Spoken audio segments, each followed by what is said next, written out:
আপনারা যারা এখন টেলিভিশনের সামনে দেখছেন নেক্সাস টেলিভিশন এবং শুরু হচ্ছে পুষ্টি নিবেদিত চলমান, আমরা সমসাময়িক বিষয় নিয়ে এই অনুষ্ঠানে কথা বলি। আজকে যে বিষয়টি নিয়ে কথা বলবো, এটি আমাদের দেশ যত ডিজিটাল হচ্ছে, যত আমরা সাইবার দুনিয়ায় প্রবেশ করছি, তত এই কাজগুলি বাড়ছে। এটি হচ্ছে সাইবার প্রতারণা। সাইবার দুনিয়াতে প্রচুর মানুষ আসছেন এবং প্রতারিত হচ্ছেন, আর একই সঙ্গে ভোক্তার অধিকার ক্ষুণ্ণ হচ্ছে। ভোক্তার অধিকার যে শুধুমাত্র সাইবার ওয়ার্ল্ডে ক্ষুণ্ণ হচ্ছে সেটি নয়, আমাদের দোকানপাট বিভিন্ন জায়গাতেও ভোক্তার অধিকার ক্ষুণ্ণ হয়। তবে যারা ভোক্তার অধিকার রক্ষা করার জন্য যান, তারা কি আবার ব্যবসায়ীদের অধিকার রক্ষা করেন কিনা, এটা নিয়েও তর্ক রয়েছে। আজকে সেই সব বিষয় নিয়ে কথা বলবো। বিষয় হচ্ছে সাইবার প্রতারণা এবং ভোক্তা অধিকার। এবং এটি নিয়ে কথা বলার জন্য আমাদের স্টুডিওতে দুজন ব্যক্তি রয়েছেন যারা এই বিষয়ে কাজ করেছেন। একজন হচ্ছেন AHM শফিকুজ্জামান, তিনি সভাপতি কনজিউমার্স অ্যাসোসিয়েশন অব বাংলাদেশ এবং সাবেক সচিব, বিভিন্ন দায়িত্বে ছিলেন সচিব হিসেবে। এবং রয়েছেন জনাব তরিকুল ইসলাম PSc, তিনি DC cyber and special crime, Dhaka দক্ষিণ, ঢাকা মেট্রোপলিটন পুলিশের। আপনাদের দুজনকে অভিনন্দন, অনেক ব্যস্ততার মধ্যে আমাদের অনুষ্ঠানে এসেছেন। আর এই অনুষ্ঠান যদি ডিভাইসে দেখতে চান, দেখতে পাবেন YouTube channel Nexus television live এই ঠিকানায়, আর যদি ফেসবুকে যান আমাদের ভেরিফাইড পেজে। প্রশ্ন শুরু করি জনাব তরিকুল ইসলাম আপনাকে দিয়ে। আমরা এখন দেখি যে প্রচুর বেচাকেনা হয় সাইবার ওয়ার্ল্ডে। ফেসবুকে প্রচুর জায়গা রয়েছে যেখানে বিক্রি হচ্ছে, আলাদা করে ওয়েবসাইট রয়েছে সেখানে বেচাকেনা হচ্ছে। ব্যবসা যারা করেন, কিছু প্রতিষ্ঠান আছেন যারা পণ্য বিক্রি করেন তাদের ওয়েবসাইটের মাধ্যমে, তাদের অ্যাপের মাধ্যমে। এবং এর বাইরে এক ধরনের কার্যক্রম অনেকে পরিচালনা করেন, যেমন সামাজিক কার্যক্রম পরিচালনা করেন, লোকজনের কাছ থেকে টাকা তোলেন, মানুষকে সাহায্য করেন। কিন্তু এইসব কাজের মধ্যে এসে বহু মানুষ প্রতারিত হন। এই যে প্রতারণার অবস্থাটা, এটা এইভাবে কেন শুরু হয়েছে, এমনকি বিদেশিরাও এর সঙ্গে যুক্ত হয়েছে? আপনাকে ধন্যবাদ। আপনি বর্তমানে সাইবার ওয়ার্ল্ডে সংঘটিত যে অপরাধগুলোর মধ্যে এটা একটা অত্যন্ত গুরুত্বপূর্ণ এবং একটা খুব ভাইটাল পজিশনে চলে গেছে, যে অনলাইনে বিভিন্ন পণ্য কেনা বেচা এবং পণ্য কেনা বেচার সাথে সাথে বিভিন্ন সামাজিক যেসব কার্যক্রম, তো সেগুলোকে কেন্দ্র করে বহু মানুষ বহুভাবে প্রতারিত হচ্ছে। এবং আমরা যদি দেখি যে অনলাইন বিভিন্ন যে ফেসবুক পেজ বা অন্যান্য এর বাইরেও বিভিন্ন ওয়েবসাইট তৈরি করে সেগুলাতে মানুষকে বিভিন্ন চটকদার বিজ্ঞাপনের মাধ্যমে আকৃষ্ট করা হয়ে থাকে। তো এইসব ক্ষেত্রে যেটা হওয়ার প্রধান কারণ, আমি বলবো যে একটা বড় কারণ হচ্ছে যে সোশ্যাল ইঞ্জিনিয়ারিং। এটাকে যদি আমি আরেকটু ভেঙে বলি তাহলে হচ্ছে মানুষের সরলতা এবং অসচেতনতা, এই দুটো জিনিসকে মূলত এই ক্রিমিনালেরা, সাইবার ক্রিমিনালেরা টার্গেট করে। এই টার্গেট করার পরে তারা ওইভাবে তাদের পণ্যের ডিজাইন করে, তাদের ওয়েবসাইটের ডিজাইন করে। এবং যে ধরনের পণ্যগুলো, যেমন আপনি এই সময়টাতে দেখবেন যে প্রচুর ইলিশের বিজ্ঞাপন, এবং কারণ এই সময় বাজারে প্রচুর ইলিশ, মানুষ ইলিশ কিনছে, সুতরাং তারা এই টার্গেট করেছে ইলিশকে। তো এইভাবে দেখা যাচ্ছে যে তারা এটাকে টার্গেট করে। এবং যেসব সামাজিক যে কার্যক্রমগুলোর কথা বললেন, আমরা যেমন ঢাকা মেট্রোপলিটন পুলিশের সাইবার দক্ষিণ ইউনিট কয়েকদিন আগেই যেমন আমরা একটা চক্রকে ধরলাম, তারা হচ্ছে সায়ক আহমদুল্লাহ। ওনার যেহেতু বাংলাদেশে একটা পরিচিতি আছে এবং আসুন্না ফাউন্ডেশনের একটা পরিচিতি আছে, তার নাম এবং তার অর্গানাইজেশনের নাম, প্রতিষ্ঠানের নাম, এটা ব্যবহার করে তারা কিছু ফেক সায়ক আহমদুল্লাহ তাদের ফেসবুক পেজের চেহারা যেমন, তাদের ওয়েবসাইটের চেহারা যেমন, একই রকম চেহারা তৈরি করে সেখানে এখানে হালাল বিনিয়োগ করা যাবে এই ধরনের কথা বলে। তো যাদের একটু ধর্মীয় সচেতনতা বা ধর্মীয় অনুভূতি বোধ আছে, তারা হালাল বিনিয়োগ করতে চায়, মানে হালালও হইল, সুদবিহীন হবে, আবার আমার প্রফিটও দেয়। এমন আকর্ষণীয় প্রফিট তুলে ধরে যে আমরা ইসলামী শরীয়ত মোতাবেক করার কারণে আমরা অনেক বেশি প্রফিট দিতে পারবো। তো তখন কিন্তু মানুষ সহজেই এই ফাঁদগুলাতে পা দেয়। তো আপনার মূল প্রশ্ন যে জায়গাটাতে ছিল যে আসলে এই প্রতারণাটা কেন তৈরি হচ্ছে, তো এই তৈরি হওয়ার দুটো কারণ বলবো। এক হচ্ছে যে ক্রিমিনালেরা অল্প সময়ে তারা প্রচুর অর্থ এভাবে উপার্জন করতে পারতেছে, এটা বিষয়টা নেগেটিভ, কিন্তু এটা তাদেরকে মোটিভেট করতেছে। কে আপনার সঙ্গে প্রতারণা করছে আপনি তাকে দেখতে পাচ্ছেন না, জানতে পাচ্ছেন না। আমি ওই প্রসঙ্গে পরে আসবো। আর আরেকটা যেটা বিষয় হচ্ছে যে যারা প্রতারিত হচ্ছে তারা এক ধরনের অসচেতনতা এবং সরলতা, এই দুটো থেকে হচ্ছে। জনাব শফিকুজ্জামান, আপনি দীর্ঘদিন ধরে ভোক্তার অধিকার নিয়ে কাজ করেছেন। আমরা সকলেই ভোক্তা। যিনি ভোক্তা অধিকার নিয়ে কাজ করেন তিনিও ভোক্তা, যিনি ভোক্তার কাছে কিছু বিক্রি করেন বা যার সঙ্গে ব্যবসা করেন তিনিও তো ভোক্তাই, আরেক জায়গায় গিয়ে তিনি ভোক্তা। আমাদের দেশে ভোক্তা অধিকারের অবস্থা আসলে কেমন? আমাদের ভোক্তারা কি আসলেই অধিকার পায়? না, আসলে যেটা ছিল যে আমি তো এখন সরকারে নেই, এবং আমি এখন ভোক্তাদের নিয়েই যেটা আছে কনজিউমার অ্যাসোসিয়েশন অফ বাংলাদেশের প্রেসিডেন্ট হিসেবে কাজ করছি, প্রাইভেট এটা একটা অর্গানাইজেশন। সত্যিকার অর্থে যদি বলেন ভোক্তার অধিকার নিয়ে মূলত ক্যাব প্রথম প্রায় ৭৬ সন থেকে কাজ করছিল, এবং সেটার ফলে যেটা লিগ্যাল যে ম্যান্ডেটটা সেটা অ্যাকচুয়ালি ২০০৯ সনের যে আইন, ভোক্তা অধিকার সংরক্ষণ আইন ২০০৯, সেখানে একটা প্রতিষ্ঠান বাণিজ্য মন্ত্রণালয়ের অধীনে হয়েছে, যেটা আমি একসময় ডিজি ছিলাম, সেটি হলো ভোক্তা অধিকার সংরক্ষণ অধিদপ্তর। মানে আপনি দুই দিকেই আমি সরকারেও কাজ করেছি, এখন বেসরকারিভাবে কাজ করছি। এখন এইটা হলো আইনি একটা প্রতিষ্ঠান। এই প্রতিষ্ঠান ওই আইন বলে কি করতে পারে, সেটা হলো প্রথম হলো যে কথাগুলো আমাদের সহ আলোচক বললেন, সেটি হলো যে মানুষ সচেতন না। তো ওই আইন বলে আমাদের যে ডিএনসিআরপি, যে ভোক্তা অধিকার সংরক্ষণ অধিদপ্তর, তার একটা বড় ম্যান্ডেট হলো মানুষকে সচেতন করা, অ্যাওয়ার করা। এবং আমাদের মতো একটি দেশ যেটা ডেভেলপিং কান্ট্রি, এবং সেখানে আমাদের লিটারেসি বা আমাদের সচেতনতা এটা আসলে অনেক নিচের লেভেলে। গত ৪-৫ বছর আগে ই কমার্স নিয়ে যে স্ক্যামগুলো হলো, সেখানে কি হলো যে কিছু প্রতিষ্ঠান তারা আপনার এমনভাবে আপনার অফার দিল এবং মানুষ সেখানে হুড়মুড়িয়ে পড়লো। এবং আমার মনে আছে পরে আমি বাণিজ্য মন্ত্রণালয়ে ই কমার্সের দায়িত্বেও ছিলাম, তখন অলরেডি আপনার ড্যামেজটা হয়ে গেছে। একজন স্টুডেন্ট সে ১০০টা মোটরসাইকেল অর্ডার দিয়েছে। ই কমার্স এটা কিন্তু আপনি কি করবেন, এটা কিন্তু ব্যবসায়ী প্ল্যাটফর্ম না। এটি হলো যে আপনার একটি অর্ডার করবেন, আপনি নিজের প্রয়োজনের জন্য একটা দুটো হতে পারে, কিন্তু আপনি ই কমার্স থেকে এরকম কম দামে পণ্য কিনে আপনি আবার ব্যবসা করবেন, এটা না। তাই এইখানে সচেতনতার অভাব। এবং এটার ফলে যেটা হলো যে ই কমার্স ইন্ডাস্ট্রি সারা ওয়ার্ল্ডে আপনার এক্সপ্যান্ড হচ্ছে, কিন্তু বাংলাদেশে হলো কি এটার বিপরীতে গেল। মানুষ আস্থাহীনতা হলো, মানুষের টাকা পয়সা নিয়ে অনেকে পালিয়ে গেল, অনেকে দেশে অ্যারেস্ট হলো, এবং এটার ফলে যেটা হলো যে ই কমার্স ইন্ডাস্ট্রি একটা বড় চাপের মধ্যে পড়ল। এরপরে আমরা তখন বাণিজ্য মন্ত্রণালয় থেকে যেটা এদেরকে নিয়ন্ত্রণ বলতে কি এদেরকে একটা স্ট্রিমলাইন করার জন্য একটা এসওপি করা হলো।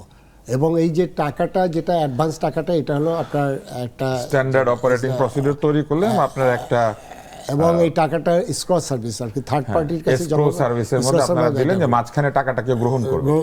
এখন এখানে যেটা হলো এর বাইরে যেটা আছে সাইবার ওয়ার্ল্ডের কথা বললেন, এবং আপনার এআই চলে আসছে, সেখানে আপনার এই যে ফেসবুক যেটা এফ কমার্স বলে, এম কমার্স বলে, এই যে জায়গাগুলো এরা কিন্তু টোটালি নিয়ন্ত্রণের বাইরে। অর্থাৎ আপনি এখনো নিয়ন্ত্রণের বাইরে, নিয়ন্ত্রণের বাইরে। কারণ হলো ফেসবুক তো ওখানে কারাই ফেসবুকগুলো চালাচ্ছে, এবং একই ব্যক্তি 10টা-12টা আপনার ফেসবুকে আইডি আছে। আজকে তারা এই কসমেটিকের বিজ্ঞাপন দিল, এটা একটা করে আবার সে ওখান থেকে চলে গেল। এখন ধরেন আপনাকে একটা বিজ্ঞাপন দিল 300 টাকায় ডায়মন্ড রিং। এখন আপনি যদি ওখানে ডায়মন্ড রিং যদি 300 টাকায় কিনতে যান, যেখানে সোনার ভরি তো আপনার কত দেয় এখন 2.5 লাখ 3 লাখ টাকা, তো এই প্রতারণার খপ্পরে যেটা পড়ছে, সেখানে প্রথম দায়িত্বটা কিন্তু তারা তো করবেই। আমি আজ কনজিউমার হিসেবে আমাকেও কিন্তু সচেতন হতে হবে। এরপরে দেখেন, আমি ওই সময় দেখেছিলাম যে রিয়াজুল জান্নার আপনার জায়নামাজ বিক্রি হচ্ছে, কারাঘরের গ্লাভ বিক্রি হচ্ছে, এবং এই যে আমাদের যে ধর্মীয় যে একটা আমাদের যে দুর্বলতা বা একটা আমাদের যে আবেগ, সেটাকে পুঁজি করেও আপনার বিজনেস করছে।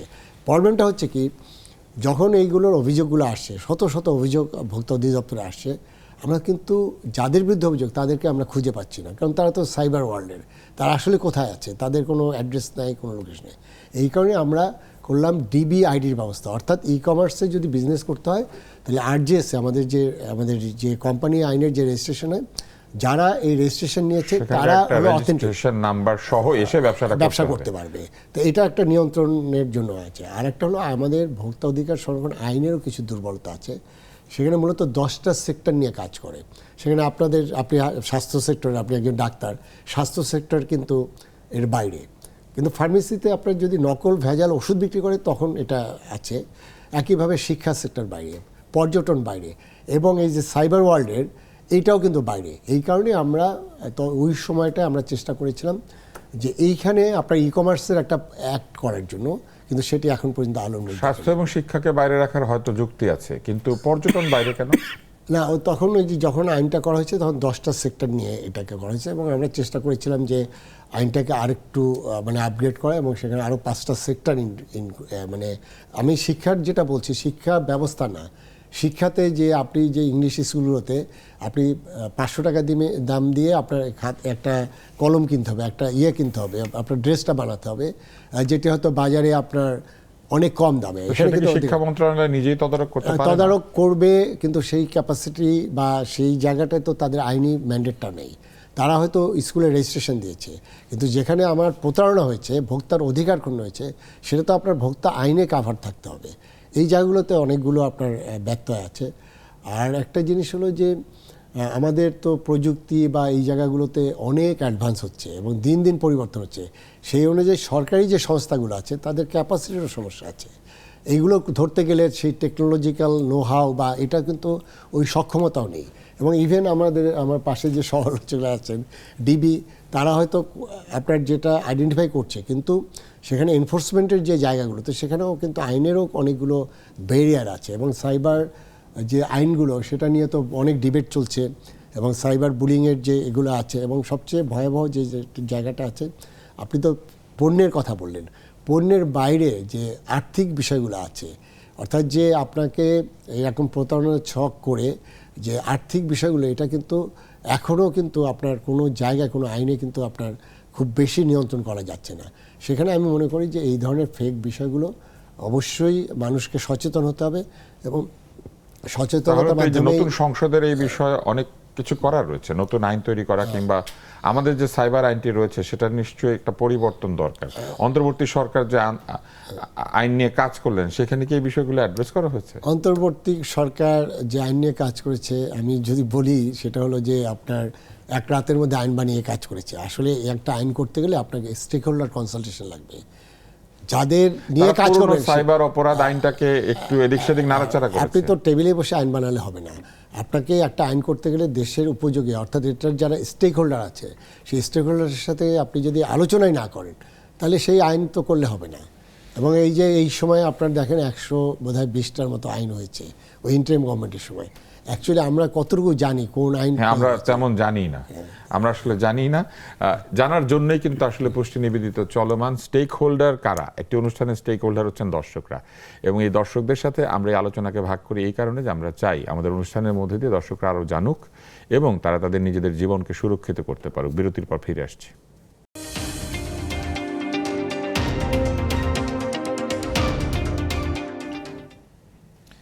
পুষ্টি নিবেদিত চলমান দেখছেন, এবং আমরা কথা বলছিলাম সাইবার প্রতারণা এবং ভোক্তা অধিকার নিয়ে। আমাদের সঙ্গে আলোচকেরা আছেন। জনাব তরিকুল, আপনার কাছে প্রশ্ন যে এই সাইবার প্রতারণা যারা করেন এদের আসলে কতটুকু আপনারা আইনের আওতায় আনতে পারেন? আমরা দেখেছি বহু প্রতারক পালিয়ে যায়, বহু প্রতারক বিদেশ থেকে প্রতারণা করে।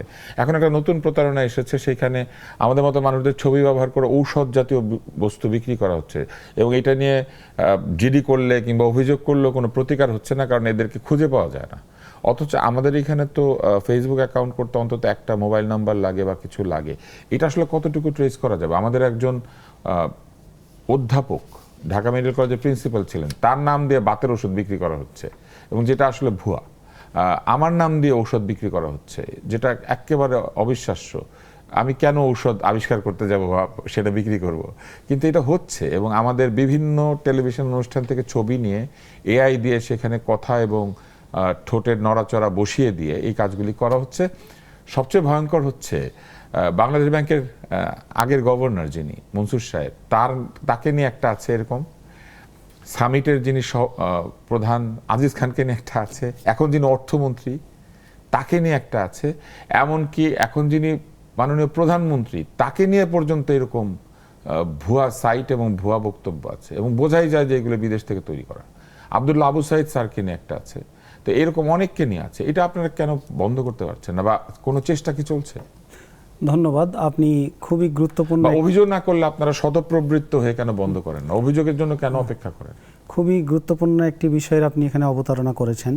তো এখানে যেটা হচ্ছে যে বর্তমানে আর্টিফিশিয়াল ইন্টেলিজেন্সের যুগে ডিপ ফেক ব্যবহার করে এই ধরনের অপরাধীরা করছে, এবং এই অপরাধগুলোর ক্ষেত্রে একটা বড় চ্যালেঞ্জ হলো যে জিও বাউন্ডারি, যে দেখা যাচ্ছে যে এগুলো আমরা কাজ করতে গিয়ে অনেক ক্ষেত্রেই দেখেছি যে এগুলো দেশের বাইরে থেকে বিভিন্ন জায়গা থেকে তারা বিভিন্ন মেকানিজম ব্যবহার করে, বিভিন্ন সাইবার স্পেস ব্যবহার করে এই অপরাধগুলো করছে। কিন্তু এই তারা দেশের বাইরে থেকে করছে বলেই আমরাও আসলে ঠিক বসে নেই।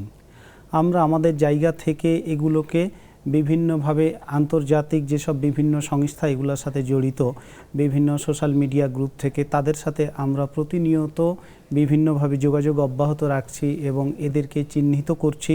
চিহ্নিত করার পরে আমাদের কিন্তু নিয়মিত অভিযান চলমান আছে এবং এরা কিন্তু বিশেষ করে এদের প্রত্যেকের ক্ষেত্রে আমরা দেখা যায় যে দেশে তাদের সহযোগী আছে, দেশে তাদের অ্যাসোসিয়েট আছে, বেশিরভাগ ক্ষেত্রেই, সব ক্ষেত্রে হয়তো থাকে না কিন্তু বেশিরভাগ ক্ষেত্রেই। তো তাদের সহযোগীদেরকে আমরা চিহ্নিত করে আইনের আওতায় নিয়ে আসছি। তো এই জায়গা থেকে আর এই অপরাধগুলো মানে এগুলো একেবারে নতুন অপরাধ, নতুনভাবে তৈরি হচ্ছে, যার কারণে মানুষেরও অনেক ক্ষেত্রে এই ধরনের প্রস্তুতি ছিল না। তা আসলে ওই যে সমাজবিজ্ঞানে একটা কালচারাল ল্যাগ বলে একটা জিনিস পড়ানো হয়, যে সেটা হচ্ছে যে একটা সোসাইটিতে অ্যাডভান্সমেন্ট টেকনোলজি যেভাবে আগায়, তো মানুষের সংস্কৃতি বা মানুষের চিন্তা চেতনা ওই গতিতে অনেক সময় আগাতে পারে না, ফলে একটা গ্যাপ তৈরি হয়। তো যার ফলে এইখানেও এই ধরনের একটা সামাজিক গ্যাপ কিছু কিছু ক্ষেত্রে তৈরি হচ্ছে। কিন্তু বাংলাদেশ পুলিশ এটাকে আপনারা কি যথেষ্ট সক্ষম এদেরকে আইনের আওতায় আনার জন্য? আমরা কেউ কি গ্রেফতার হয়েছেন? কেউ কি এই কাজগুলির জন্য আইনের আওতায় এসেছেন? হ্যাঁ, এই কাজগুলির জন্য আমরা আইনের আওতায় নিয়ে এসেছি। এ সংক্রান্তে আমাদের বেশ কিছু মামলা আছে, জিডি আছে, তাদেরকে গ্রেফতারও করা হয়েছে। এবং এটা যেমন আপনি রিসেন্ট যে ডাক্তার সাহেবের কথা বললেন যে ওনারও একটা মামলা হয়েছে, এটা আমাদের তদন্ত এই মুহূর্তে চলমান। আমরা তাদেরকে চিহ্নিত করার চেষ্টা করতেছি এবং আমরা আন্তর্জাতিক বিভিন্ন, যেহেতু তারা বিভিন্ন বিশ্বের বিভিন্ন জায়গা থেকে এই অপরাধগুলোর সাথে জড়িত হচ্ছে, আমরা সেই অর্গানাইজেশনগুলোর সাথে আমাদের কমিউনিকেশান বৃদ্ধি করছি এবং আমাদের যারা তদন্তকারী কর্মকর্তা তাদেরকে বিভিন্নভাবে প্রশিক্ষণ প্রদান করে। আপনারা বিভিন্ন অপরাধীদেরকে ধরার জন্য ইন্টারপোল অ্যালার্ট দেন। এই ধরনের অপরাধীদের জন্য কি এরকম কোনো ব্যবস্থা আছে যে বিদেশে থাকলে ধরে আনা যাবে? আমরা যে কোনো অপরাধীদেরকে ধরার ক্ষেত্রেই, যে ক্ষেত্রে আমরা প্রয়োজন মনে করি, আমরা ইন্টারপোলের কাছে লিখতে পারি। তবে আবার অনেক ক্ষেত্রে সংশ্লিষ্ট দেশ তাদের নির্দিষ্ট যে আইন কানুন আছে ওই আইনের অধীনেও তাদের বিচার তারা করে থাকে। জনাব শফিকুজ্জামান, আপনার কাছে আসি। ভোক্তা অধিকার রক্ষার জন্য যেহেতু অধিদপ্তর আছে, সেখানে প্রচুর অভিযোগ জমা পড়ে এবং এই যে ই কমার্স সাইটগুলোর অনেক অভিযোগ জমা পড়েছিল, কিন্তু দেখা গিয়েছে তেমন কোনো প্রতিকার হয় নাই। এমনকি এত মামলা অনেকগুলি খারিজ হয়ে গেছে, অনেকগুলি নানান আইনের ফাঁক গলে বেরিয়ে গিয়েছে। তাহলে এই যে কেউ যদি বলেন যে ভোক্তা অধিকার অধিদপ্তর থাকার পরেও বা ভোক্তা অধিদপ্তর থাকার পরেও ই কমার্স সাইটগুলি কিন্তু তাদের নাকের ডগে ব্যবসা করেছে, এমনকি ক্ষেত্র বিশেষে তাদের বিভিন্ন অনুষ্ঠানে স্পন্সর হয়েও তারা গিয়ে হাজির হয়েছিল, টাকা পয়সা খরচ করত। অধিকারের আলাপ হচ্ছে, সেখানে যারা অধিকার লঙ্ঘন করছে তারাই টাকা পয়সা খরচ করতো। আমরা আইসিটি মিনিস্ট্রিকে দেখেছি এক সময় যে ই ভ্যালি কিংবা ই অরেঞ্জ এদের টাকা পয়সা দিয়ে সেমিনার করছে। আমরা এমনকি পুলিশের থানার মধ্যে আমরা দেখেছি ই ভ্যালি বিজ্ঞাপন করছে। তো এইরকম যদি একটা অবস্থা থাকে তাহলে তো ভোক্তা এমনিতেই প্রতারিত হবে। আমি গিয়েছি অভিযোগ করতে, সেখানে গিয়ে দেখতে পাচ্ছি যে বড় করে লেখা আছে ওই প্রতারক সংস্থার নাম। তো তাহলে তো আমি এমনিতেই ভাববো যে অভিযোগ করে লাভ হবে না। যখন তাদের রমরমা ব্যবসা ছিল, আমি নামই বলি, যখন আপনি একটা বললেন নামটা আমরা উদাহরণ হিসেবে বলেছি, তাদেরকে অভিযোগ হিসেবে বলছি না। আরো আছে যারা টিভিতে বিজ্ঞাপনের স্পন্সরও কিন্তু তারা করতো। আলিশা মার্ট আমি ওটাই বলছিলাম। হ্যাঁ, এবং ওই সময় আমি অনেক প্রতিবাদ তাই করেছি। না, বাংলাদেশ ক্রিকেট কন্ট্রোল বোর্ডের স্পন্সরও তারা ছিল। হ্যাঁ, এবং আমি নিজে একটা টেলিভিশন চ্যানেলে কিছুদিন ছিলাম, আমি তাদের বিজ্ঞাপন নিতে অস্বীকৃতি জানিয়েছিলাম এবং আমি যতদিন ছিলাম তাদের বিজ্ঞাপন আমি প্রচার করি নাই। আপনার মতো আমিও কিন্তু ভোক্তা অধিকার সংরক্ষণ অধিদপ্তর, আমরা কিন্তু ওদের কোনো আমাদের স্পন্সর হওয়ার সুযোগও নেই, আমাদের সেইটা করি না। বাট আপনি যেটা বললেন, ওই সময় আইসিটি মিনিস্ট্রি তাদের ডিজিটাল মেলা থেকে শুরু করে তাদের স্পন্সর থেকেই কিন্তু চলেছে। তখন হয় কি যে মানে মানুষ ভাবে যে এরা তো সরকারের একটা অংশ, এবং তখন এটাও একটা প্রতারণার। তো সরকার কি তাহলে প্রতারণার অংশ হয়ে গেল?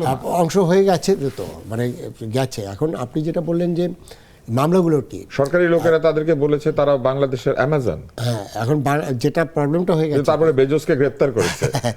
এখন যে জায়গাটা হলো যে ওই যে অভিযোগগুলো সেটা কীভাবে নিষ্পত্তি হবে। প্রথম কথাটা হলো মানে অভিযোগের এই বিষয়টি আমরা অনেকটাই যেটা করা হয়েছিল CCMS, consumer complaint management system, ওটা আমি তখন ওই সময় আমরা এটা লঞ্চ করলাম এবং সারা বাংলাদেশ থেকে এই কমপ্লেনগুলো করা যায়।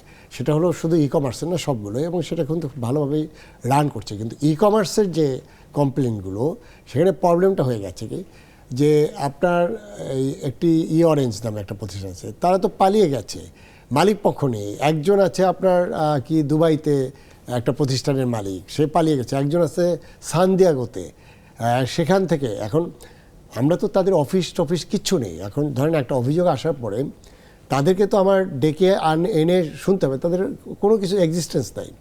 সেখানে এই মামলাগুলো আপনার পেন্ডিং থেকে গেছে। এরপর যেটা ছিল যে ওই সময়টা আমরা যেটা চেষ্টা করেছিলাম, আমাদের এসক্রোতে যেটা জমা ছিল সেখানে প্রায় 600 কোটি টাকা কিন্তু আমরা গ্রাহকদেরকে ফেরত দিয়েছি।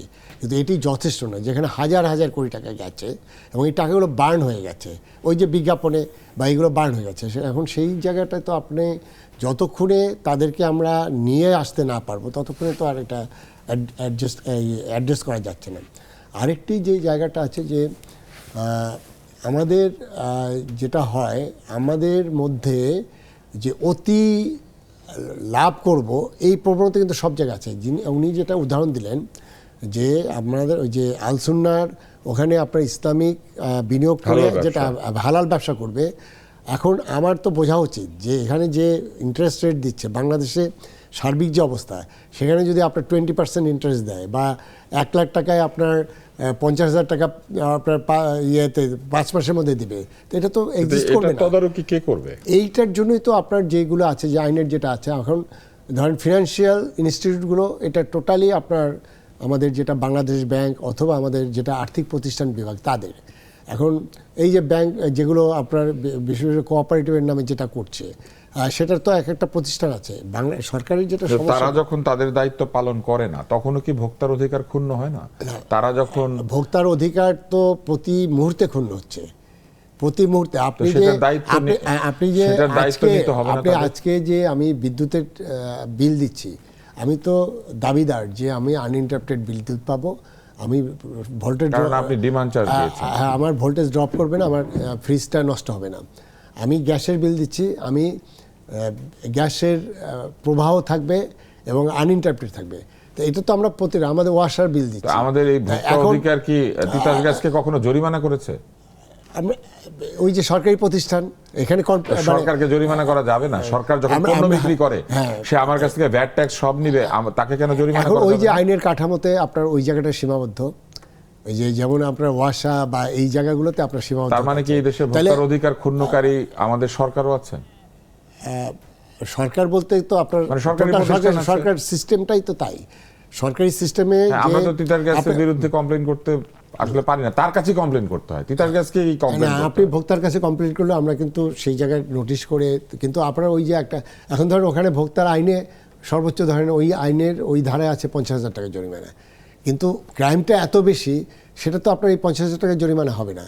এখন ধরেন নিরাপদ খাদ্যের যেটা আইন আছে, সেখানে আপনার দেখা গেল যে এখানে জরিমানা বা কম্পিটিশন কমিশনের, সেখানে কিন্তু আপনার অনেক লার্জ স্কেলে করা যায় যে সুযোগ আছে। কিন্তু এখানে কি যে আপনার নির্ধারণ আপনারা কিভাবে করেছেন? না, এটা আইনের মধ্যে কোন স্ট্যান্ডার্ডের ভিত্তিতে? এটা ওই সময় আইনের মধ্যে যেটা ছিল সেই অনুযায়ী, এর বাইরে তো আপনি করতে পারবেন না।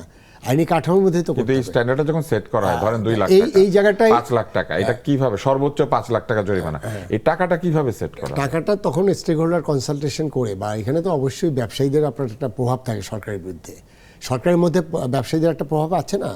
এবং সেখানে আপনারা তো দেখেছি আমরা যে অনেক সময় ব্যবসায়ীরা তো সরকারের উপরে অনেকটাই নিয়ন্ত্রণ করে, যেটা আমরা দেখি। আপনার কি মনে হয় যে ভোক্তা অধিকার আইনটাকে আবার নতুন করে তো এটা আরো অনেক আগে ডিমান্ড ছিল এবং সেটা নিয়ে আমরা কাজও করেছিলাম বা করে, কিন্তু সরকার এটাকে হয়তো গুরুত্ব দেয়নি। পরের যে অংশ, সেখানে আমি একটু ডেভিলস অ্যাডভোকেট হব, আমি কথা বলবো এই পুরো বিচার প্রক্রিয়াটা নিয়ে।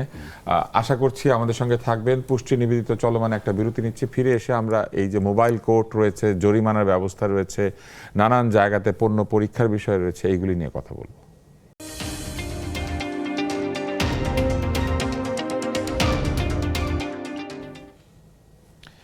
ফিরে এলাম পুষ্টি নিবেদিত চলমানে। আমরা কথা বলছি ভোক্তা অধিকার এবং সাইবার প্রতারণা নিয়ে। আবার আমরা আমাদের এখানে উপস্থিত একজন অতিথি তরিকুল ইসলামের কাছে যাই। জনাব তরিকুল, আমরা দেখেছি যে এই বিচারের প্রক্রিয়াটা ভিন্ন ভিন্ন। যেমন কেউ চাইলে পুলিশের কাছে গিয়ে অভিযোগ করতে পারে যদি সে প্রতারিত হয়, কেউ চাইলে প্রতারণার জন্য ভোক্তা অধিকারও অভিযোগ করতে পারে, কেউ চাইলে সরাসরি কোর্টেও যেতে পারে। আসলে কোন জায়গায় গেলে মানুষ সবচেয়ে বেশি উপকৃত হবে, মানে কোন জায়গায় গেলে দ্রুততা সে বেশি পাবে? কারণ মানুষ জানে না, এক এক জায়গায় উকিল নিয়ে যায় অথবা কেউ তাকে পরামর্শ দেয়। যেমন আমরা ভোক্তা অধিকারে দেখেছি হাজার হাজার মামলা ঝুলে যাওয়ার কারণে তারা শেষ পর্যন্ত ই কমার্সের এই মামলাগুলি নিষ্পত্তি করতে পারছিলেন না, এত মামলা তাদের ওইখানে গিয়েছে এবং ক্ষেত্র বিশেষে আইনেরও জটিলতা ছিল। আপনাকে আবার আমরা দেখেছি আপনাদের পুলিশের একজন সদস্য একটা ই কমার্স সাইটের সাথে যুক্ত হয়ে গিয়েছিল। আবার আমরা এরকম মানে এমন একটা অবস্থা দেখেছি যে অবস্থাটা আসলে ভোক্তাদেরকে একদমই কি বলবো দিশাহারা করে ফেলে। আপনাকে ধন্যবাদ। এখন এখানে পুলিশের কাছে মানুষ কোথায় যাবে বা সংশ্লিষ্ট সংস্থার কাছে কখন যাবে, তো এক্ষেত্রে আমরা যদি মানে ক্রিমিনাল জাস্টিস সিস্টেমটার কথা বলি, তাহলে ক্রিমিনাল জাস্টিস সিস্টেমে পুলিশের কাছে আসবে শুধুমাত্র ফৌজদারি অপরাধগুলোর ক্ষেত্রে। যে অপরাধগুলোর সাথে একজন মানুষের সিভিল রাইটস জড়িত, তার নাগরিক অধিকার জড়িত, সেই বিষয়গুলো সে যাবে সংশ্লিষ্ট সংস্থার কাছে। কিন্তু যে ক্ষেত্রে মানুষ প্রতারিত হচ্ছে, যে ক্ষেত্রে মানুষ চিটেড হচ্ছে, যে ক্ষেত্রে মানুষের কাছ থেকে তার প্রপার্টি বিভিন্নভাবে এক্সটর্শন করা হচ্ছে, সেই জিনিসগুলোর ক্ষেত্রে মানুষ আসবে পুলিশের কাছে। কিন্তু অন্য তার যে সিভিল রাইটস, মানে যেটা আমি প্রথমেই বললাম একবার আর কি, সেসব ক্ষেত্রে সে সরকারের নির্ধারিত অতি সম্প্রতি একটা প্রতারণা হয়েছে, সেটা হচ্ছে ট্রাফিক আইনে এআই চালু করার পরে বহু মানুষের কাছে এসএমএস গিয়েছে বা নানানভাবে তাদেরকে যোগাযোগ করেছে, বলা হয়েছে যে আপনার জরিমানা হয়েছে এবং 2 দিনের মধ্যে জরিমানার টাকা শোধ করতে হবে এবং 2 দিনের মধ্যে দিলে আবার অর্ধেক মাফ। এবং তারপরে যখন একটা লিঙ্ক দেওয়া হয়েছে, সেই লিঙ্কে যখন ক্লিক করেছে কেউ, এমন একটা ওয়েবসাইটে তাকে নিয়ে যাওয়া হয়েছে যেটা দেখতে একদম বিআরটি এর ওয়েবসাইটের মতো, এবং সেখানে কিছু কিছু লোক না বুঝে টাকা পয়সাও দিয়ে ফেলেছেন। এখন এই অপারেটরের জন্য সে কোথায় যাবে? তাকে তো আর্থিকভাবে ক্ষতিগ্রস্ত করা হলো, এটা তো চুরি। এটা দেশের প্রচলিত আইনে এটা সুনির্দিষ্টভাবে ফৌজদারি অপরাধ, এবং এই ফৌজদারি অপরাধের কারণে মানুষ অবশ্যই পুলিশের কাছে যাবে। এবং আপনার অবগতির জন্য বলছি যে এই সংক্রান্ত বিভিন্ন অভিযোগ আমরা পেয়েছি এবং এই সংক্রান্ত আমাদের তদন্ত চলমান রয়েছে। তো এই যে এই অপরাধটা, এটা কোন আইনে যাবে? এটা কি সাইবার অপরাধ নাকি এইটা সাধারণ প্রতারণার অপরাধ? না, এটা সাইবার অপরাধ। যেহেতু এটা সাইবার দুনিয়াতে করা হয়েছে, এটা সাইবার সুরক্ষা আইন, সাইবার নিরাপত্তা আইন 2026 যেটা আছে। এদেরকে কি আপনারা চিহ্নিত করতে পেরেছেন যে কারা এই কাণ্ডটা ঘটিয়েছে? কারণ এটা ভয়ঙ্কর। তারা তো একেবারে সরকারি ওয়েবসাইটকে সম্পূর্ণ নকল করেছে। যেমন জুয়ার কিছু সাইট এসেছে যেখানে এই জুয়া খেলার ওই সাইটগুলি ব্যবহার করেছে আমাদের আর্থিক ব্যবস্থার সাথে যারা জড়িত তাদেরকে, তাদের ছবিকে, যেমন বাংলাদেশ ব্যাংকের গভর্নর, অর্থমন্ত্রী, অর্থ উপদেষ্টা, একজন এমপি এবং এমনকি আমাদের মাননীয় প্রধানমন্ত্রীকে ব্যবহার করেছে, তার ছবি ব্যবহার করেছে, এবং একটি বিশিষ্ট পত্রিকার ওয়েবসাইটকে তারা এমনভাবে নকল করেছে যে দেখলে মনে হয় যে ওই পত্রিকার এটি সংবাদ। একজন বড় সাংবাদিককে আমি দেখেছি, তিনি আমাকে বলছেন যে জানেন ওই টকশোতে একটা টাকা পয়সা নিয়ে মারামারি হয়েছে এবং সেইখানে একটি চ্যানেলের একটি খুব জনপ্রিয় অনুষ্ঠানের সেটের ছবি ব্যবহার করা হয়েছে এবং সব এআই দিয়ে নির্মিত। এখন এরা কিন্তু আসলে জুয়া খেলতে প্রলুব্ধ করছে মানুষকে। কি মানে আপনারা কি ব্যবস্থা নিতে পারছেন? এত মানুষ সর্বশান্ত হচ্ছে। আমরা মানুষের সর্বশান্ত হওয়ার যে বিষয়গুলোর ক্ষেত্রে, সেগুলোর ক্ষেত্রে আমরা বিভিন্নভাবে তদন্ত করে থাকি। আমরা বিশেষ করে এগুলোর সাথে বিভিন্ন ফিনান্সিয়াল যে ট্রানজ্যাকশান হয়, সেই ট্রানজ্যাকশান আইডিগুলা, সংশ্লিষ্ট ডিভাইসের আইডিগুলা, তারপর হচ্ছে যে এইগুলার যে ডিভাইসের যে ফুটপ্রিন্ট আছে, যে এগুলাকে ধরে ধরে আমরা ইনভেস্টিগেশন করি এবং ব্যবস্থা নিয়ে থাকি।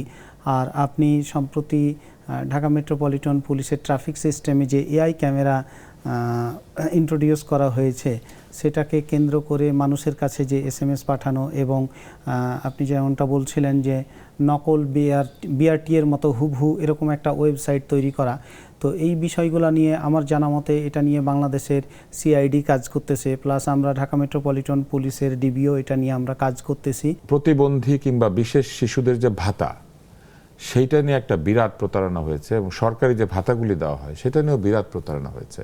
কিন্তু সেই প্রতারকদের তো দৃষ্টান্তমূলক শাস্তি কিংবা তাদের চেহারা আমরা দেখতে পাই না। যেখানে একটা ছোট্ট অপরাধের চেহারা দেখানোর জন্য যে ভোক্তা অধিকারের ম্যাজিস্ট্রেটরা যখন যান, তারা সাথে 50টা ক্যামেরা নিয়ে যান, কিন্তু এইরকম অপরাধ যারা করছে তাদের তো আমরা চেহারাই দেখতে পাই না।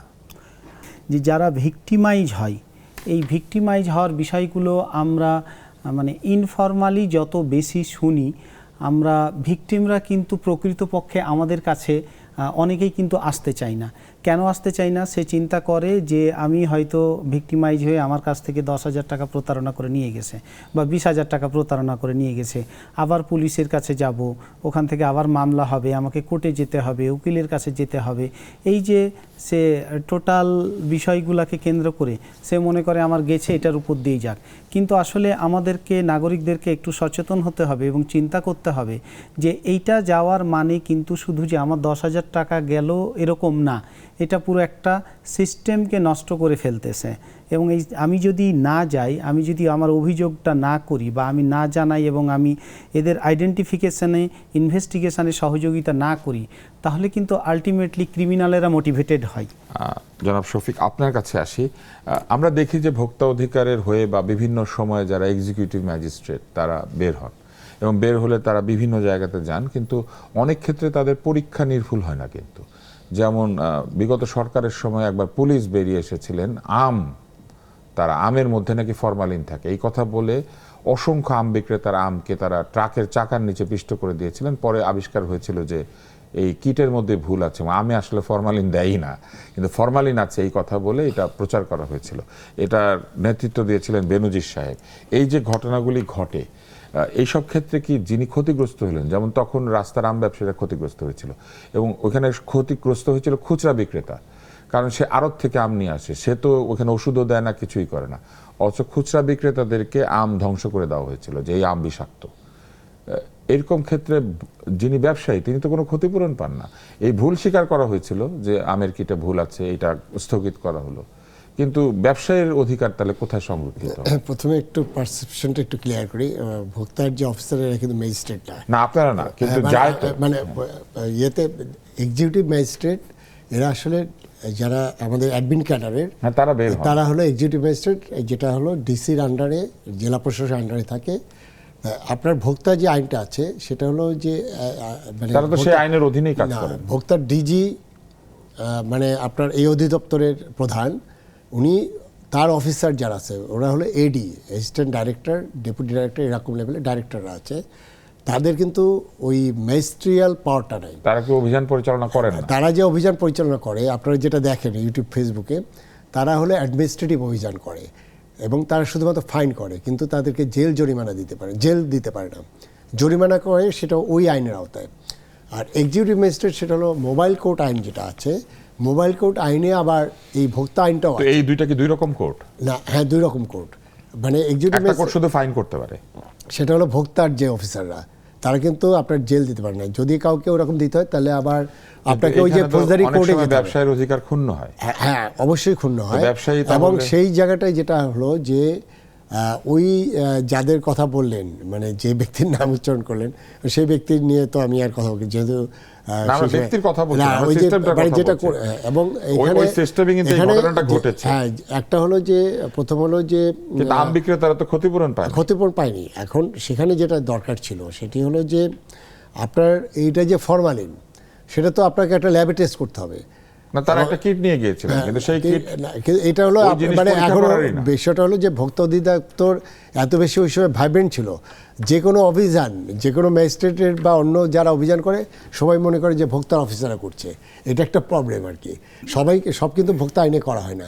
যেমন বিএসটির যে অভিযান চলে, আপনার নিরাপদ খাদ্যের অভিযান চলে, অনেক সময় মনে করে যে এটা ভোক্তা অধিদপ্তরের। এবং একইভাবে আবার কি হয়েছে, তাহলে একই বিষয়ে 4-5টা অথরিটি অভিযান পরিচালনা করছে, আপনার কি মনে হয় না এটা অসুবিধাজনক? ভিন্ন ভিন্ন আইনে তো তাদের কাভারেজ আছে। যেমন বিএসটিআই তারা স্ট্যান্ডার্ডাইজ করে। এখন স্ট্যান্ডার্ড যদি আপনার ক্ষুণ্ণ হয়, বিএসটিআই যাবে যে পণ্য বিক্রি করে তার কাছে, অর্থাৎ যেখানে পাউরুটি বিক্রি হচ্ছে তার কাছে। বিএসটিআই হোটেলে তো ঢুকবে না। কারণ পাউরুটি তো কিনে এনেছে হোটেল, বিএসটিআই কিন্তু হোটেলে ঢুকবে না। তো ভালো কথা, ওখানে আবার নিরাপদ খাদ্য ঢুকছে, ওখানে নিরাপদ খাদ্য আবার ঢুকছে, হ্যাঁ। ডিস্ট্রিক্ট ম্যাজিস্ট্রেটের আন্ডারে যারা নির্বাহী ম্যাজিস্ট্রেট আছে, আবার আছে আপনার সিটি কর্পোরেশন আন্ডারে, হ্যাঁ। তারা যাবে। তো তাদের ভোক্তা অধিকার কোথায় যায়? না, ভোক্তা অধিকার যেখানে আপনার ভোক্তার অধিকার আছে সেখানেই। যেমন আপনি ঈদের বাজারে কি ভোক্তা অধিকার? হ্যাঁ, আপনি যখন ধরেন আপনি রেস্টুরেন্টের কথা বললেন, আপনি রেস্টুরেন্টে একটা অভিযোগ করলো যে এখানে আপনার এই যে পচা খাবার বিক্রি করছে, এবং আপনি জানেন যে একটা আমাদের প্রসিদ্ধ একটা বিরিয়ানির দোকানে যে তখন বিড়ালের মাংস বিক্রি করছে। হলো, হ্যাঁ, এটা তো অভিযোগ এসেছে, এটা তো প্রমাণিত হয় নাই।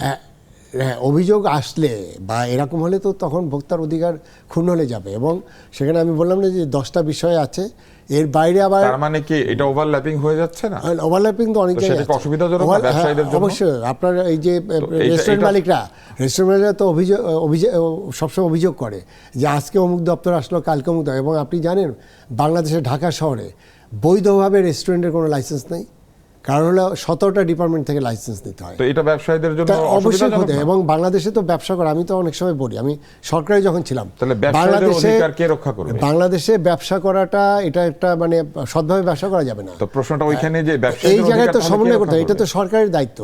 সরকার তো ওয়ান স্টপ সার্ভিস করতে পারেনি। আপনি ইভেন এই যে এনবিআর যে ন্যাশনাল সিঙ্গেল উইন্ডো গত 15 বছরে তো হয়নি। কেন হয়নি? হয় এই যে এই জায়গাটায় যে ওই যে ফাঁক ফোকরগুলো নিয়ে মানুষকে এক্সপ্লয়েট করার সুযোগটা। তাই আমরা তো এক্সপ্লয়েট চাই না, আমরা তো আইনের কাঠামোতে মানুষের অধিকারটাকে রক্ষা করার জন্য কাজ করি। আরেকটা প্রশ্ন করে আমরা বিরতিতে যাব, সেটা হচ্ছে যে এই যে ব্যবসায়ীদের অধিকারের সাথে সাথে একটা অদ্ভুত জিনিস হয়, যেমন এই যে বিড়ালের মাংসের কথা আপনি বললেন, ওটা বিড়ালের মাংস কিনা এটা কিন্তু প্রমাণিত হয় নাই, কিন্তু কয়েকশো জার্নালিস্ট নিয়ে ম্যাজিস্ট্রেট সাহেব ওখানে প্রবেশ করলেন এবং ওইখানে প্রচার হয়ে গেল যে এখানে বিড়ালের মাংস আছে, এবং তার যে ব্যবসায়িক ক্ষতি হলো পরে কিন্তু প্রমাণিত হয়েছে যে বিড়াল মাংস নাই। কিন্তু সেই তখন তো 100 জার্নালিস্ট সহ কিন্তু বা 100 ক্যামেরা সহ তো ম্যাজিস্ট্রেট সাহেব ঢোকে না। প্রশ্নটা বোধহয় আপনার কাছে মানে ইয়েটা নেই। ওটা হলো বিড়ালের মাংস আছে, এটি হলো একজন অভিযোগ ব্যক্তি, করেছে, একজন ইনফ্লুয়েন্সার, সে বোধহয় ব্যাংকে চাকরি করতো, সে আপনার ইয়ে করেছে, ওই যে আপনার পোস্ট দিয়েছে। এটার পরে তো আপনার তোলপাড় শুরু হলো।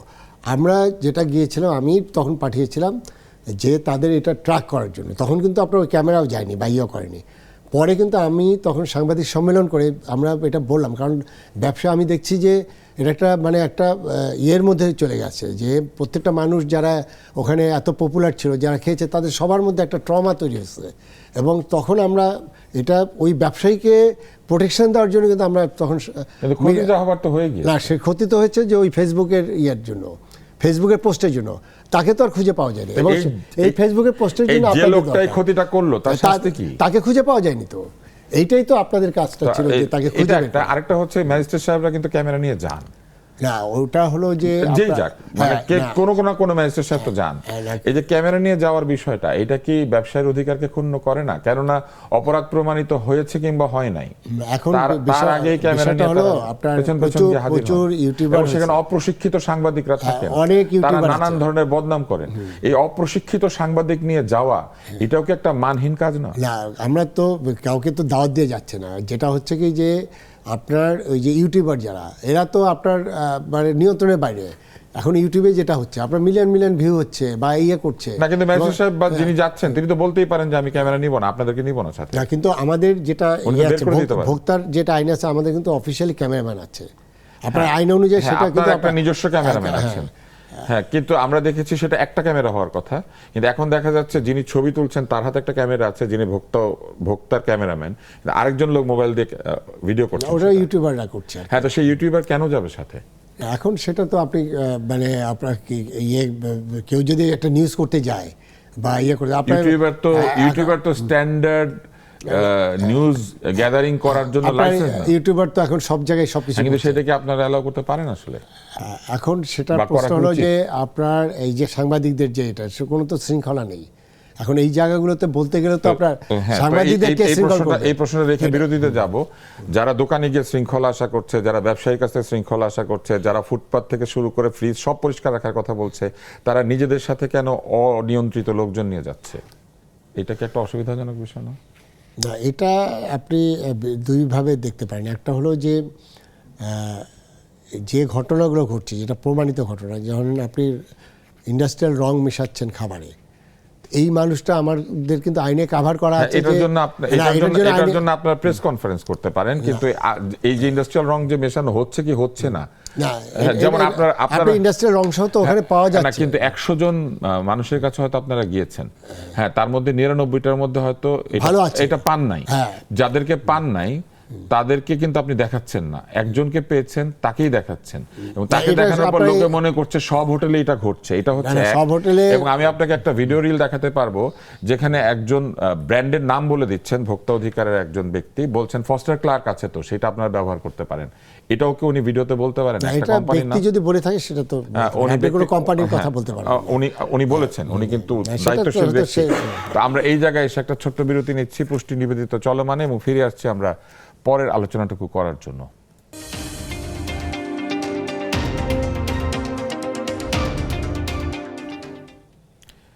বিরতির পর ফিরে এলাম পুষ্টি নিবেদিত চলমানে।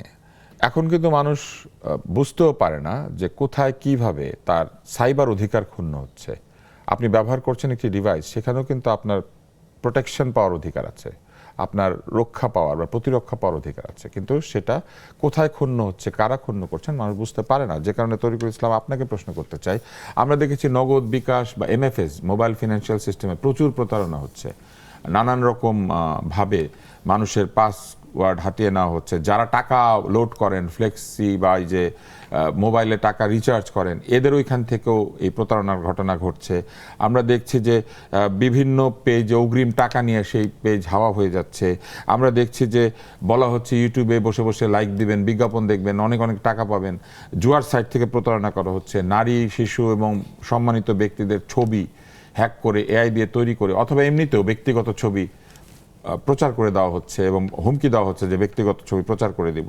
তারপরে বিভিন্ন সময়ে প্রবাসীদের দুর্ঘটনা ঘটেছে, এরকম মিথ্যা সংবাদ দিয়ে টাকা পয়সা হাতিয়ে নেওয়া হচ্ছে। এবং এই সকল বিষয়ে নতুন নতুন প্রতারণা এত বেশি তৈরি হয় যে যখন থানায় কেউ যায় এটার কথা বলতে, অনেক সময় ডিউটি অফিসাররা বোঝেন না যে নতুন অপরাধটা কিভাবে হলো, কারণ অপরাধের প্রকার প্রতিনিয়ত বদলাচ্ছে। এইসব বিষয়ে কি আপনারা কি করছেন? আসলে আপনাদের কি নিয়মিত প্রশিক্ষণ হচ্ছে নতুন নতুন অপরাধ? আর আপনারা কি এই ব্যাপারে প্রোঅ্যাক্টিভ, নাকি আপনারা নালিশ পেলে কেবলমাত্র তদন্ত করেন, নাকি নিজের থেকেও আপনারা করেন? আচ্ছা, আপনি একসাথে অনেকগুলো প্রশ্ন করেছেন। আমি মূলত আর্থিক প্রতারণাগুলির কথা বলছি। হ্যাঁ, অনেকগুলো প্রশ্ন করেছেন, আমি চেষ্টা করব আপনার প্রত্যেকটা বিষয় এখানে কভার করার। তো প্রথমেই যে বিষয়টা বলছিলেন ডিপফেক নিয়ে, আজকাল ডিপফেক নিয়ে এটা দিয়ে ছবি নকল করে বা কণ্ঠস্বর নকল করে বিশেষ করে আমাদের নারীদেরকে প্রচুর ভিক্টিমাইজ করা হচ্ছে।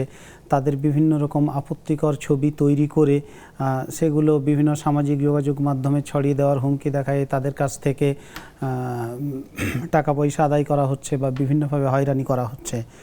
তো এবং এটা ছাড়া আরও যেসব আপনি বললেন যে ওই যে প্রবাসে যারা থাকে তাদের ইমো অ্যাকাউন্ট বা হোয়াটসঅ্যাপ অ্যাকাউন্ট, এগুলোর উপরে একটা নিয়ন্ত্রণ নিয়ে সে বলে যে হ্যাঁ আপনার ভাই বা আপনার ছেলে বা আপনার স্বামী এখানে অসুস্থ, আপনি এই অ্যাকাউন্টে এতগুলো দ্রুত টাকা পাঠান, না হলে অর্থাৎ মানুষের আবেগকে পুঁজি করে অনেক ধরনের প্রতারণা করে থাকে। তো এই প্রত্যেকটা বিষয়গুলোর ক্ষেত্রে মানে আমি যদি ডিপফেকের বিষয়ে বলি তাহলে এক্ষেত্রে আমরা আমাদের মতো ডিজিটাল বিষয়গুলোকে অনেকগুলো দিক ধরে আমরা তদন্ত করি।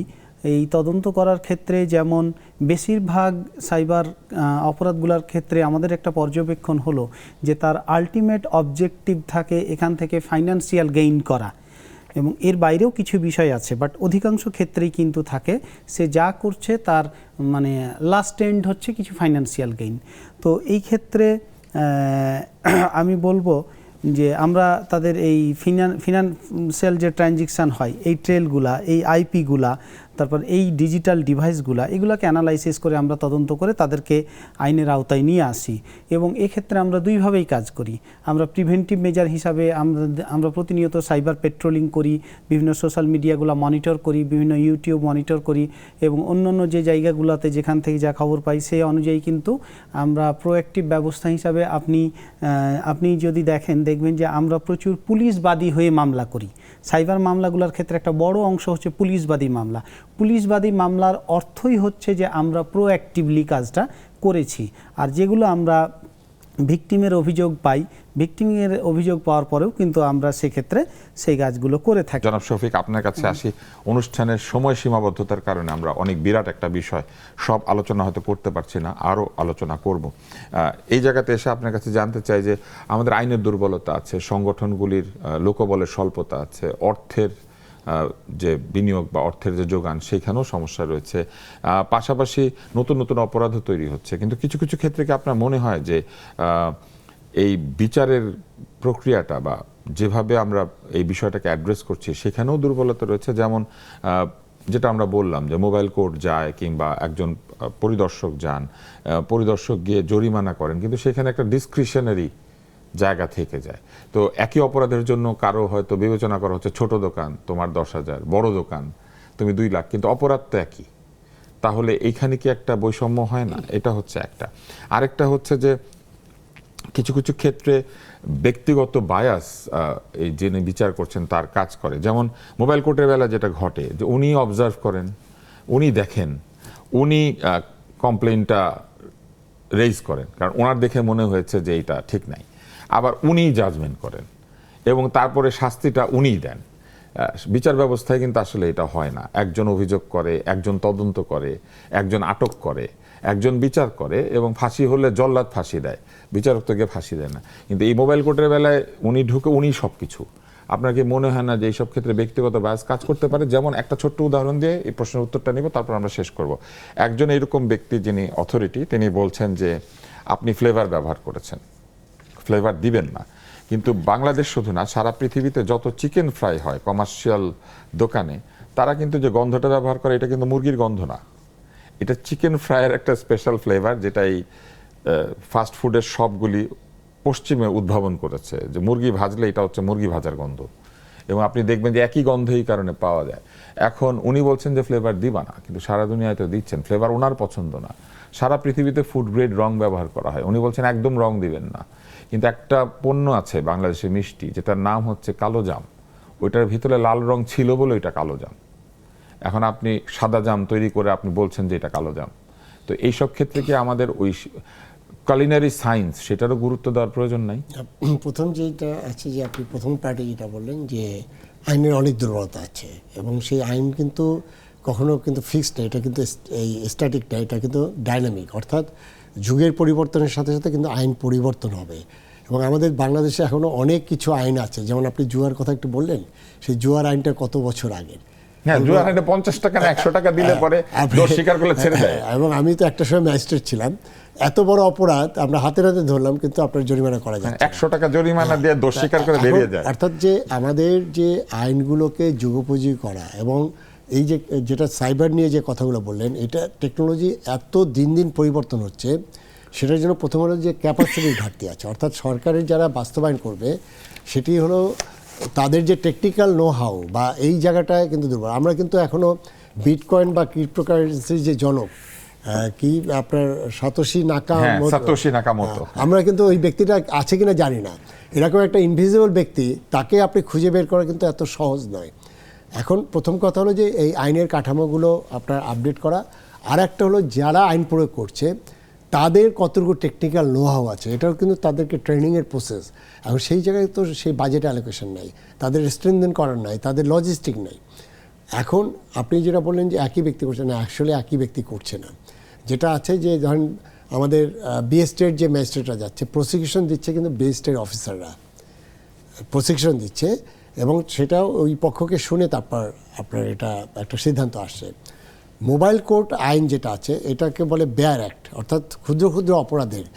আর যেটি হলো আপনার ক্রিমিনাল অফেন্স যেগুলো আছে, সেটা দুই পদ্ধতিতে, যে একটা পুলিশি মামলা, আরেকটা হলো আপনার সরাসরি নালিশি মামলা যেটা কোর্টে যায়।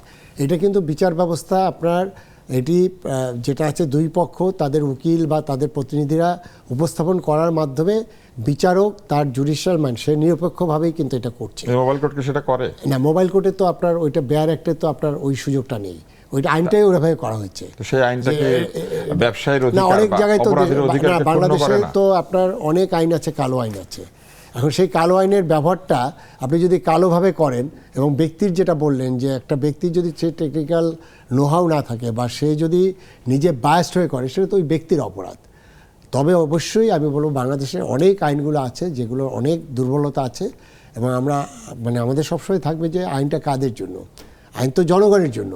এখন সেই জনগণকে আপনি মানে ইয়ে করবেন আর কি, কন্ট্রোল করবেন বা এরকম আইনি মেয়ারপাস দিয়ে, তাহলে তো সেটা তো আসলে আইনগুলিকেও জনবান্ধব হলো না। আপনাদের দুজনের সাথে আসলে কথা আরো অনেক দীর্ঘায়িত করার সুযোগ ছিল, কেননা এই বিষয়টি আসলে দীর্ঘ বিস্তৃত এবং এই সাইবার দুনিয়ার যে বিস্তার সেটি প্রতিনিয়ত বাড়ছে, আর ভোক্তার অধিকারের জায়গাটিও আসলে প্রতিনিয়ত পরিবর্তিত হচ্ছে। নতুন পণ্য আসা মানেই নতুন অপরাধেরও সম্ভাবনা, নতুন মান নিয়ন্ত্রণের বিষয় এবং নতুনভাবে সেটাকে দেখারও একটা সুযোগ তৈরি হয়।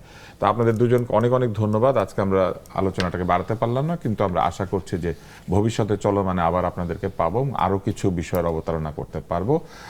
দর্শক, আপনারা দেখছিলেন পুষ্টি নিবেদিত চলমান, এবং এইখানে আমরা আজকে কথা বলেছি একই সাথে ভোক্তাদের অধিকার নিয়ে, আবার যারা আমাদেরকে পণ্য সরবরাহ করেন তাদেরও সীমাবদ্ধতা আছে, তাদের অধিকার নিয়েও কথা বলেছি। আসলে সকলের অধিকার রক্ষার মধ্যে দিয়েই একটি অধিকার আছে এমন সমাজ তৈরি করা যায়।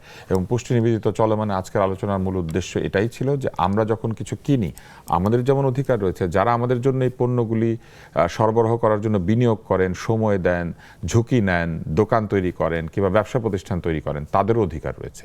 এবং দুই পক্ষের অধিকার রক্ষার মধ্যে দিয়েই কেবলমাত্র একটি অধিকার ভিত্তিক সমাজ নির্মাণ করা যেতে পারে। আজকের আলোচকদেরকে ধন্যবাদ জানাই, তারা মন খুলে কথা বলেছেন এবং আশা করছি এই আলোচনা আপনাদেরকে উপকৃত করবে। আজকের মতো পুষ্টি নিবেদিত চলমান থেকে বিদায় নিচ্ছি, আশা করছি আগামী অনুষ্ঠান দেখবেন।